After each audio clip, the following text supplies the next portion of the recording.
अस्सलाम वालेकुम। जिस तरीके से हमने लास्ट क्लास में डिस्कस किया था और पढ़ा था हमने कि बैलेंस शीट से रेलेवेंट, इस क्लास में उसी से आगे हम कंटिन्यू करते हैं।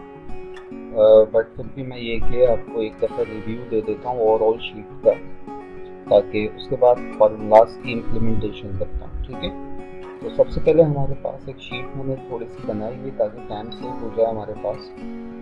ये मेरे पास कुछ फील्ड्स आती हैं, जिस तरह से आपको पता है कुछ हेड्स आ रहे हैं। ठीक है ना। अब इसमें सबसे पहले एम्प्लॉय आईडी है, एम्प्लॉय नेम है, डिपार्टमेंट है, डेजिग्नेशन है, बेसिक सैलरी है, मेडिकल अलाउंस है, कन्वेंस अलाउंस है, हाउस रेंट है, क्रॉस सैलरी है, इनकम टैक्स है, प्रोविडेंट फंड है, टोटल डिडक्शन है, नेट सैलरी है। ठीक है, और एम्प्लॉय आईडी के अंदर एम्प्लॉय डाटा डाला हुआ है, एम्प्लॉय आईडी डाली हुई है, एम्प्लॉय नेम आ रहा है, डिपार्टमेंट आ रहा है, डेजिग्नेशन आ रहा है। अच्छा, अब बेसिक सैलरी है। अब इसको थोड़ा सा मैं इसको समराइज करता हूँ।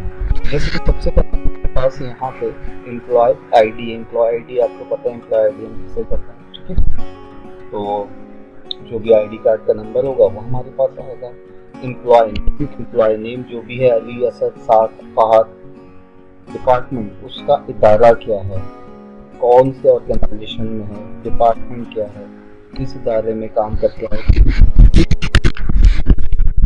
आईटी है, एचआर है, मार्केटिंग है, कौन सा उसका डिपार्टमेंट है, जो भी उसका डिपार्टमेंट होगा वो आप यहाँ पे बताओगे। ठीक है, तो उसके बाद बात हो रही है डेजिग्नेशन की। डेजिग्नेशन कहते हैं हम ओहदे को, उसकी पोस्ट को। ठीक है, मतलब कि अक्सर बोलते हैं ना भाई कि सोर्स, उसकी पोस्ट क्या है, उसका ओहदा क्या है। कि अक्सर लोग बोलते हैं भाई मेरे मामू जो है वो एसएचओ हैं, मेरे चाकू जो है वो बैंक में मैनेजर हैं। तो इस तरीके की चीज़ें होती हैं वो हमारी डेजिग्नेशन कहलाती हैं। ठीक है, तो डेजिग्नेशन जो है वो हम यहाँ पे बता रहे हैं। जैसे कि अली आईटी डिपार्टमेंट में काम करता है, मैजिक, और जो इसका डेजिग्नेशन है वो क्या है, मैनेजर है। ठीक है, ये सारी चीज़ें आती हैं। उसके बाद असिस्टेंट मैनेजर आ गया, जीएम आ गया, मतलब जनरल मैनेजर। इसके अलावा भी बहुत सारे डेजिग्नेशन होता है, वो आप यूज कर सकते हो। ठीक है, बेसिक सैलरी, ये उनकी वो सैलरी है जो कि इनको मिलनी ही मिलनी होती है। ठीक है, फिक्स सैलरी जो होती है इनकी बेसिक सैलरी होती है।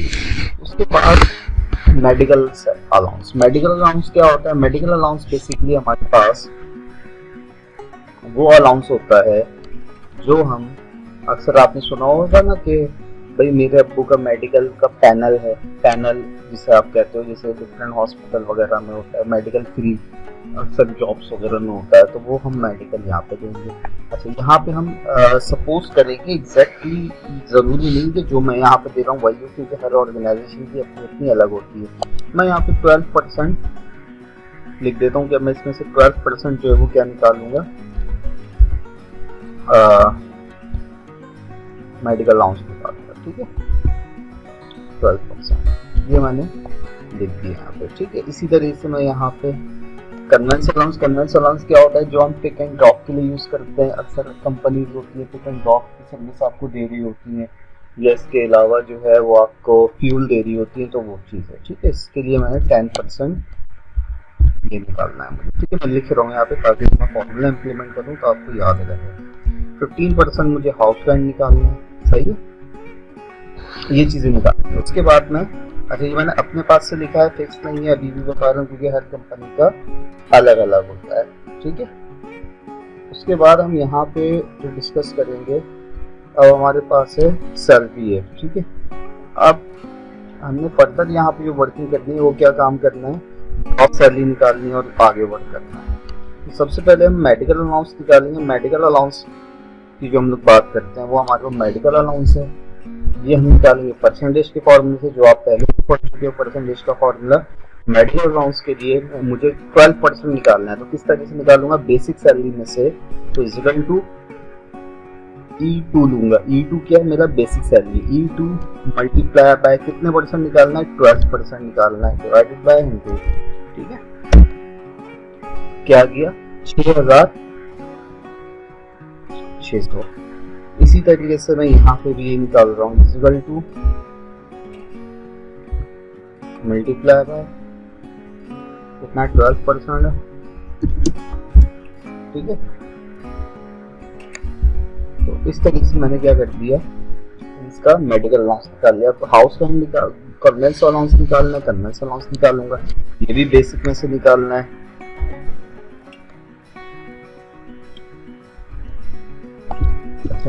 ये काम आपने करना है और उसके बाद आपने मुझे इसका फीडबैक भी देना है करके, ठीक है। कहीं ऐसा हो कि मैं ये काम करता रहूं और आप लोग जो है वो जब दोबारा सेंटर आओ एकदम ब्लैंक हो, तो ऐसा नहीं हो, क्योंकि यहाँ पे आप लोगों के साथ जब मेहनत की जा रही है और आप लोगों के लिए टाइम स्पेंड करके जो है वो कोई चीज़ सिखाई जा रही है, तो आप लोगों का भी राइट बनता है कि आप उसकी प्रैक्टिस अपने घर पे करो।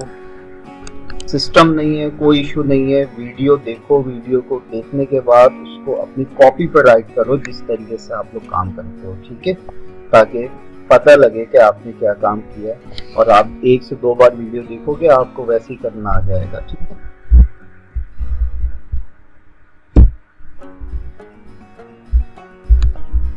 परसेंट का साइन दो या डिवाइडेड बाय 100 करो, बात एक ही होती है, ठीक है।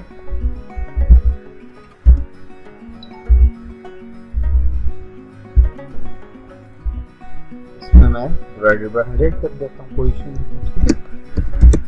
ये हमारे पास क्या आ गई, ये बेसिक सैलरी, ये हमारा हाउस रेंट आ गया। उसके बाद मुझे निकालना है यहाँ से क्या, ग्रॉस सैलरी। ग्रॉस सैलरी निकालूंगा इक्वल टू सम का फॉर्मूला देखिए, equal to sum first cell देंगे कि हमने कहाँ से स्टार्ट करना है, in between ratio then last cell, ठीक है।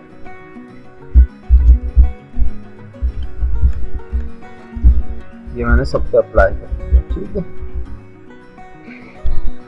सबसे पहले किस तरीके से अप्लाई किया मैं एक बार और आपको बता देता हूँ, equal to sum bracket open, यहाँ से मुझे स्टार्ट लेना है ना ई से, ठीक है, E3 से, क्योंकि बेसिक सैलरी से हाउस रेंट तक सबको प्लस करना है, कॉलम। उसके बाद मैंने इसको दिया ब्रैकेट क्लोज करके एंटर। इनकम टैक्स में निकाल लेता हूँ तकरीबन यहाँ से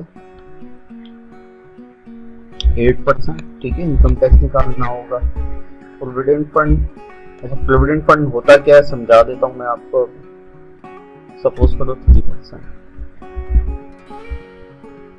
ठीक है। ग्रॉस सैलरी क्या होती है, बेसिक के बाद जितने भी अलाउंसेस हमें मिल रहे होते हैं वो मतलब ग्रॉस सैलरी होती है। उसको हम कह सकते हैं basic plus all allowances equal to gross salary. उसके बाद हमारे पास ऑप्शन होता है इनकम टैक्स का। इनकम टैक्स जो हम गवर्नमेंट को पे करते होते हैं वो हमारे पास क्या है, इनकम टैक्स है। मतलब कोई भी चीज जो मैं गवर्नमेंट को पे कर रहा हूँ, जो मैं मेरी सैलरी जब इतनी बन गई 75,000 रुपये बन गई, तो इस पर मुझे टैक्स देना होता है। तो 8% जो मैं अपनी सैलरी में से टैक्स दूंगा, ठीक है, जो गवर्नमेंट के खजाने में जाएगा। तो किसके ऊपर से दो गया, बेसिक में से निकालोगे। बेसिक क्या है आपकी E2, 8%, ठीक है।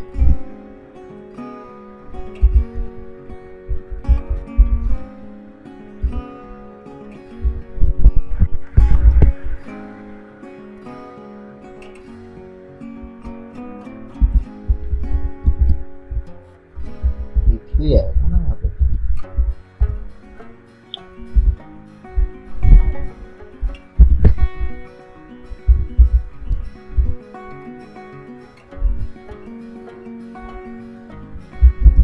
ठीक है। ये हमारे पास आ गई प्रोविडेंट फंड। प्रोविडेंट फंड हमारे पास क्या होता है, वो चीज अक्सर आपने सुना हो कि भाई मेरे फादर जो गवर्नमेंट में जॉब करते थे और उसके बाद जो रिटायर हो गए, रिटायर होने के बाद जो उनको पेंशन मिल गई है, ठीक है, वो उनको क्या प्रोविडेंट फंड कहलाता है। अक्सर आपने सुना होगा प्रोविडेंट फंड। आफ्टर रिटायरमेंट जो हमें रिसीव होती है वो हमारे पास क्या है, वो प्रोविडेंट फंड होता है, ठीक है। मे बी आप इसमें भी टेम्परेरी तौर पे तो आपकी सैलरी से कटती है, लेकिन बाद में आफ्टर रिटायरमेंट ये आपको रिसीव होती है, ठीक है। ये भी आप बेसिक सैलरी में से निकालोगे 3%, ठीक है। टोटल डिडक्शन फाइनली आपकी सैलरी कितनी डिडक्ट हो रही है ये आप बताएंगे। तो आपकी नॉर्मली सैलरी का डिडक्ट हो रही है, income tax and provident fund deduct हो रहा है, तो आप क्या करोगे, इनकम टैक्स को और प्रोविडेंट फंड को प्लस कर लोगे, ठीक है।